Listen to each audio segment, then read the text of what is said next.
Right, if you sell on Vinted, this video could save you thousands. So many people use the excuse of, this is just my old clothes, HMRC will never know, or it's just a side hustle hobby. However, you're very, very wrong, so make sure you watch this video. So let me explain exactly how tax works for Vinted resellers in the UK. Now, this isn't just waffle from my accountant or just scare tactics, because ignorance doesn't protect you, and trust me, it's worth knowing now, otherwise you're going to get a big bill later on down the line that's going to bite you, and you're going to regret it. And Vinted don't make it easy for us to understand or know the rules fully, so I'm going to do all that for you and explain everything in full in this video, and hopefully by the end of it you'll understand how tax works first of all as a reseller, how Vinted works also for businesses, normal sellers, pro sellers, if you're just clearing out your wardrobe and you want to be careful of income allowances, and also if you're a trader and you want to be careful of all the Vinted rules regarding companies.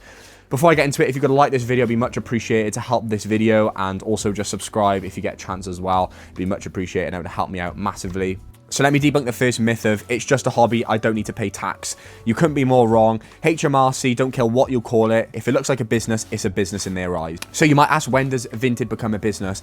Vinted becomes a business when you start to buy items to then resell for a profit. When you start selling items regularly and you're listing items on a regular basis, you're making a profit, and then you then treat it like an income. So those things are what you would consider a business in Vinted's eyes. However, obviously, they could misjudge that completely, but that's down to us then to make sure we're following their rules and I guess being a bit more cautious with how we sell on the platform. So if you do all those things, then congratulations, you're officially trading. So now what about the £1,000 trading allowance? So if you didn't already know, if you make over £1,000 in sales, you are then considered a trader, and that's when you need to register as a sole trader via HMRC, and that's when they would consider you a business in their eyes. However, obviously, if you're just selling items from your wardrobe, which applies to you sellers at home, which aren't actually businesses, and you're just purely selling things from your wardrobe, then if you earn over £1,000 in sales, you're completely fine, because you're not earning the money, you're just selling items from your wardrobe. And obviously, if you bought that item for £20 and you're selling it for 10, you're making a loss anyway, so it doesn't count as income in Vinted's eyes.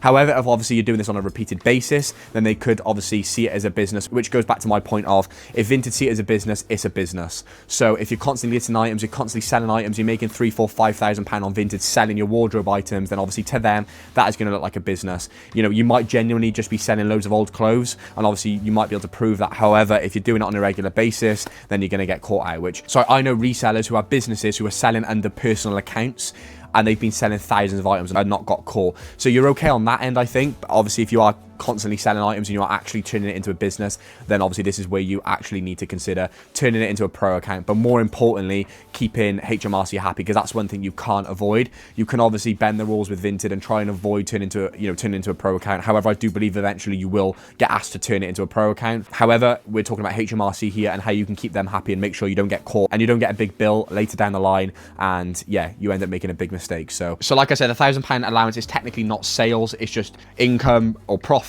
So obviously if you're selling old items, then you're completely fine because it's not income. If you are selling £1,000 worth of items that you've already bought to sell and make a profit on, then obviously any revenue you make, which is sales over £1,000, this is when you need to tell HMRC. So if you sell £5,000 worth of items, that's not £5,000 in taxable income. So if you go over that £1,000 in income, in sales, then it is self-assessment time. However, like I said, if you're under it or you've gone over it, but it's from just selling personal items, then you're okay. So I'm just going to read some of Vinted T's and C's quickly. So it says here that platforms like Vinted are required to provide information from sellers to HMRC. If you make a certain amount of sales on Vinted, you'll need to complete a seller report for HMRC. So completing a seller report doesn't mean you are obliged to pay taxes. It's just HMRC reporting. Also doesn't require you to do anything new regarding your taxation obligations. So when do you need to complete a report?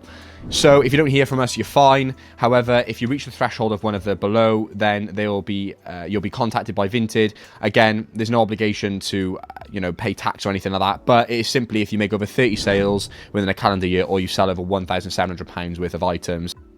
However, it says here, if the money you make on Vinted over a year is less than what you paid for the items, you pay no tax. Like I said, if it's just personal items, you're okay. I'm pretty sure as much as you make, you're okay. But obviously, like I said, if you're constantly listing, constantly selling, they're going to flag it. But you're all right. If that's your intention, there's nothing to worry about. The only time you might be taxed is if you sell an item over £6,000, which is obviously not going to happen, and there's a profit from the sale. But even then, you can use your, obviously, capital gains allowance of £3,000 to reduce your tax bill. Essentially, there's no chance you'll have to show proof you didn't make a profit. Generally, only business sellers trading for a profit will need to pay tax on sales. and proof of their item's value to HMRC. And then it says here, there is a tax-free allowance of £1,000, which has been in place since 2017 for people who trade for a profit, which obviously is, income, like I said, sales, which then means you'll need to register as a sole trader to HMRC. So next you might be asking, why do Vinted ask for my national insurance number? And the simple answer is because the rules have changed. Now, platforms are required to report to HMRC about their users. So they have to identify active sellers, collect details, and report activity when required. So Vinted asking for your national insurance doesn't mean you have to pay tax, and it does not mean you're in trouble. So there's nothing to worry about. It just means you're visible, you're a recognized user, that's it. And now the next thing is, why are Vinted asking me to go pro? Because pro means trading now according to new Vinted rules. Vinted before that was simply used for selling items from your wardrobe. It wasn't a business platform. Businesses weren't allowed on the platform. It was solely for casual use. So if you used it as a business, you would get banned and you'd get your items taken down. However, now Vinted give you the option. But if you don't do that, obviously, that's when repercussions come. Because at the end of the day, Vinted Pro, I just don't think it's set up right for resellers. 3-week payouts, you're obliged to take returns. Yeah, it's just not ideal. And it's also proven that the items have less visibility. So that's just a bit on Vinted Pro. So that is completely your risk. Obviously, if you use a personal account for business purposes, there's risk you get banned. I've known people to get banned after a week, a month, 6 months, a year. But Vinted asking you to set up as a pro account is Vinted basically saying you're buying to resell, you're listing constantly, and you're running it like an income, which obviously is true if you are a reseller. Now, this is them covering themselves, not stitching you up, because obviously, like I said, they've got to then report back to HMRC if there's users on the app which are, making money, abusing it, and generating an income without HMRC knowing, and obviously that's their obligation then.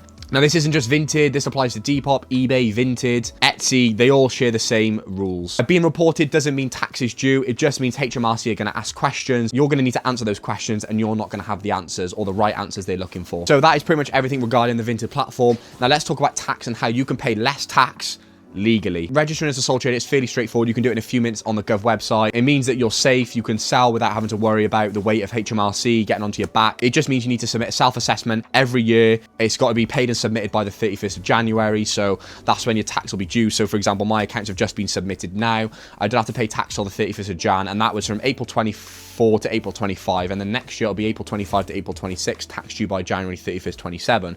So hopefully that makes sense. It's easy enough to do. Get a bookkeeper, do it yourself on QuickBooks, whatever it might be. They're easy enough to do. Revolut and Monzo and Style make it so easy to track your income, your sales, and your expenses. So let's narrow down on expenses. I'll make it clear, tax efficiency does not equal tax evasion. It's just being smart, saving money, and saving money on tax. And this is how you can save thousands if you're looking to resell or currently reselling. So expenses that matter is item costs, the cost to send your items, so packaging, materials, storing your items, so your rails, your racking, your hangers, literally everything, sticky labels, whatever it might be that involves having to send your item, anything that involves storing your item, anything that involves buying your item, whatever it might be, from start to finish within your business, anything that you buy that is required within that business. And you could even say it's not necessarily required, but it could be used for business purposes. You can still write it off. So my phone, obviously, my phone bill, my Wi-Fi, my electricity can all be written down. And then obviously mileage as well. So you can obviously deduct fuel. Obviously with motor, you'd have to seek an accountant on that because there's certain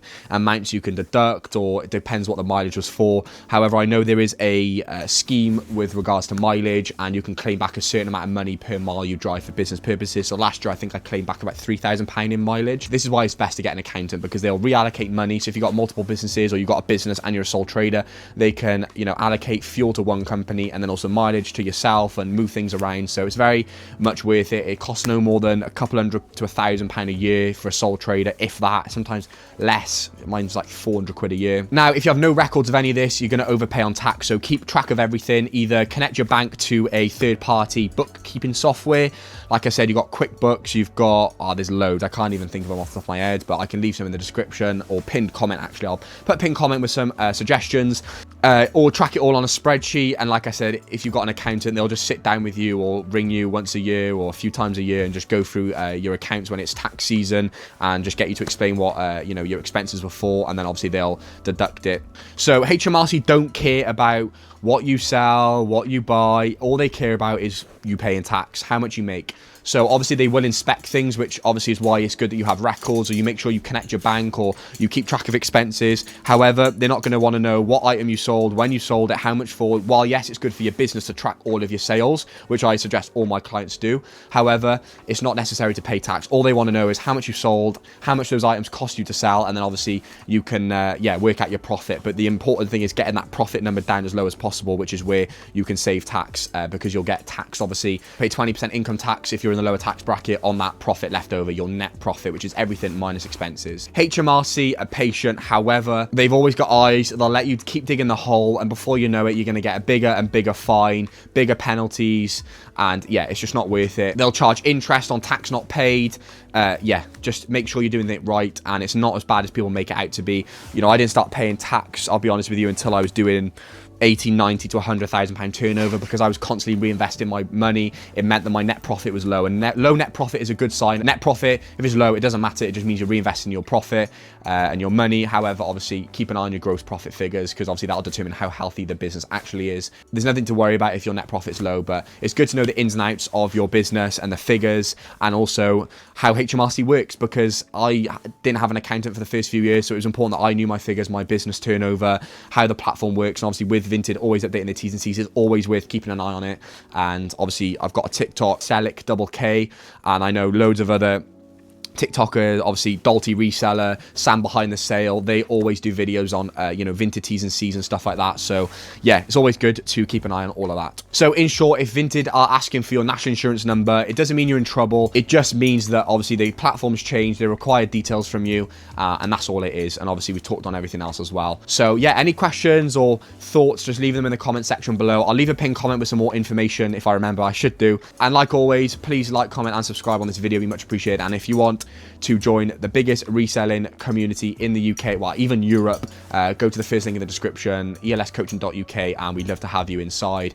Personal access to myself and Dalty. You'll get access to some of the best stock in the second-hand clothing industry, in the Vinted reselling game. Everything is taken seriously, and we are doing it to see people scale, see people make money and leave their jobs and make an income from reselling. So hopefully this video helped, and I'll see you in the next video.